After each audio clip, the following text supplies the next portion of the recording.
Hi everyone, welcome to Emma, a true infidelity story. I'm excited to share a new story with you. I'm Ava, and this is a tale that nearly shattered my existence. It's peculiar how quickly life can spin out of control unexpectedly, and how a person you deeply trust can turn into someone who seems utterly unfamiliar. It began quite innocently, really. My husband Lucas and I had been together for 8 years, enjoying a lovely home, successful careers, and our cherished German Shepherd Jack, who was practically our child. However, every relationship encounters challenges, and ours was no exception. We remained together, yet emotionally, we were worlds apart. Lucas often worked late, leaving me feeling overlooked and invisible, as though I was fading away within my own walls. I didn't grasp how exposed I was until Adam appeared more prominently in my life. Adam, a longtime friend of Lucas and a regular at our home, had been intertwined with our lives for many years. He and Lucas would play basketball together, and often the four of us would dine together, discussing everything from personal lives to sports to our careers. Over time, Adam and I began to connect differently. It wasn't deliberate. At first we would joke, laugh, perhaps a bit too much at each other's quips, and gradually I found myself eagerly anticipating Adam's visits. What started as innocent chats soon turned deeper, where we shared personal frustrations and confessions. Before I realized it, I was disclosing thoughts to Adam that I hadn't even shared with Lucas. I must confess the attention Adam gave me was flattering. Adam noticed the subtle changes, my latest hairstyle, the way I arranged my outfits, details that Lucas had long ceased to acknowledge. It felt refreshing to be acknowledged, to feel valued again. Yet I never anticipated anything more would develop from it, or so I convinced myself. Then one particular evening the dynamic shifted. It was a routine. Saturday Lucas was detained at work once more, and Adam stopped by to assist with some home repairs. Jack was thrilled as usual, his tail wagging, his barks joyful. Upon Adam's entrance everything seemed standard, but there was an unusual spark in the air between Adam and me that night. It showed in his smile, the accidental touch of his hand against mine. As he passed a tool we chuckled, while mending a kitchen cabinet. Yet a palpable tension was brewing. Initially subtle, this tension grew unmistakably present. After finishing the repairs, we settled on the sofa. Jack snuggled between us, as we watched a nondescript television program.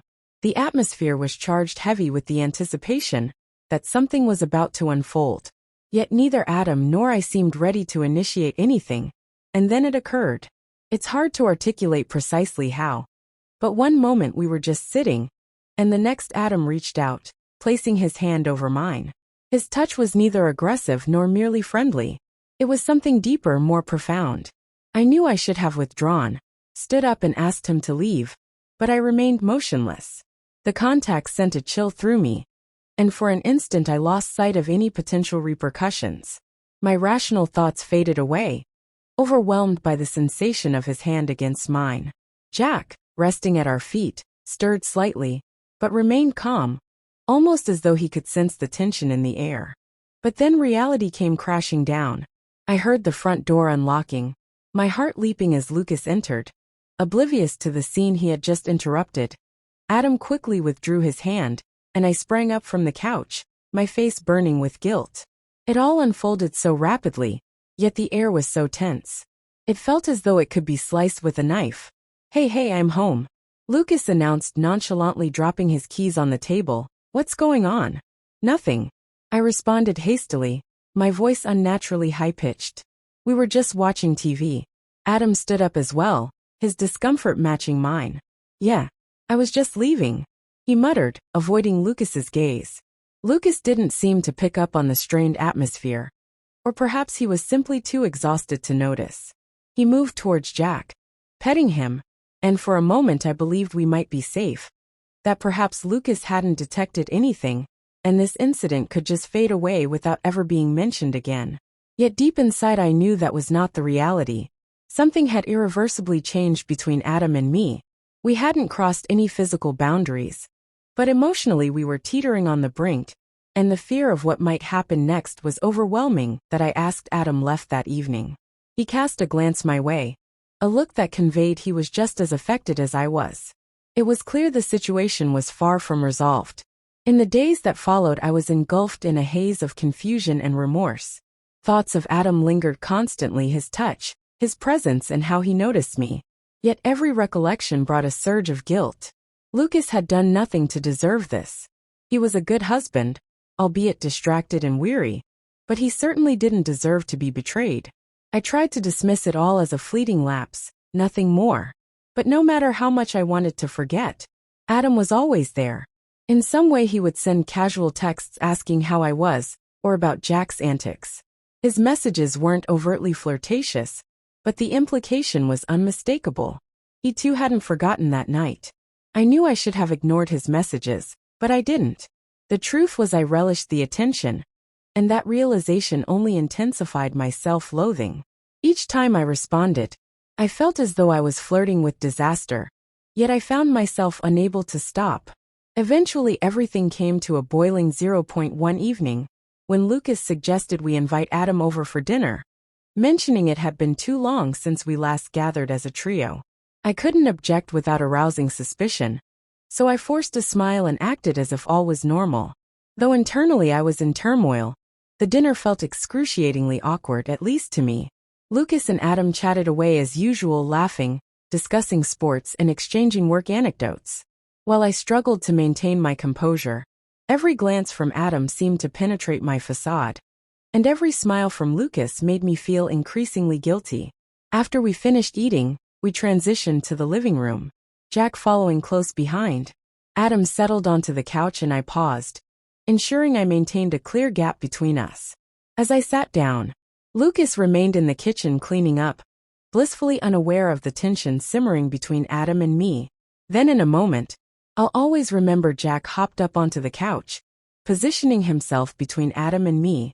Just like the previous night, he wagged his tail, clueless to the emotional turmoil around him.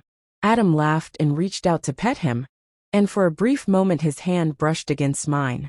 Once more it felt like a replay of that other night, but this time I withdrew my hand immediately, my heart racing. I could no longer bear it. Rising abruptly, I startled both Adam and Jack. "I'm going to help Lucas in the kitchen," I announced, my voice trembling. I needed an escape. The walls seemed to be closing in, and I felt suffocated by the weight of my guilt. Adam said nothing, merely nodding, his expression inscrutable. In the kitchen, Lucas was drying dishes, humming softly, completely oblivious to the emotional turmoil just beyond. Observing him, my guilt overwhelmed me like a tidal wave. This was all so wrong. "Hey, can I talk to you?" I whispered, my voice faltering. Lucas turned, his smile vanishing when he noticed my distraught expression. "What's wrong?" he asked. I hesitated, torn. Should I confess everything and risk losing him forever? But facing his concerned gaze, I realized I couldn't shatter his world. Not this way. The truth would devastate him, and I wasn't prepared for that. Fallout. "Nothing," I lied, forcing a smile. "I've just been feeling a bit off lately. Work's been stressful." Lucas visibly relaxed, his relief palpable. "You know you can talk to me about anything, right?" he reassured me, drawing me into a hug. His embrace felt like a lifeline, pulling me back from the brink. In that moment, I resolved to end whatever was developing with Adam. I couldn't continue to flirt with danger, risking everything for a fleeting thrill. But fate had other ideas. The next day, I messaged Adam insisting we needed to speak. I was determined to end it, refusing to jeopardize my marriage for a transient attraction. He agreed to meet, but suggested he come over. When Lucas was at a lapse in judgment on my part, I conceded, but I agreed. When Adam arrived, Jack greeted him with his usual exuberance, unaware of the strained atmosphere. I led Adam into the living room, intent on having a serious discussion to set boundaries and terminate this dalliance. But Adam had different intentions.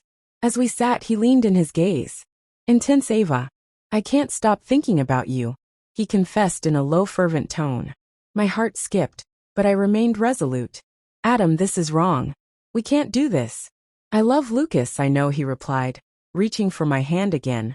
"But I can't help how I feel." I withdrew my hand, standing to create distance.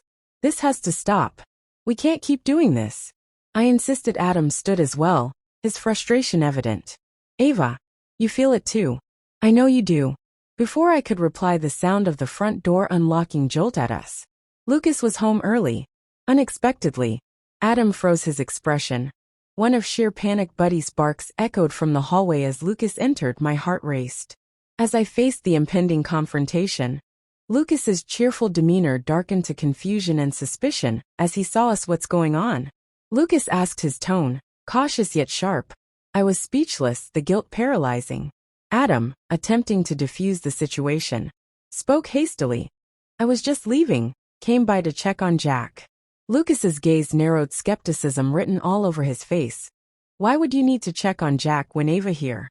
The room fell silent, and in that moment I understood that some actions are irreversible, no matter how much we wish otherwise. If this story resonated with you, please like, comment, and subscribe. Your support helps us craft more engaging stories for you.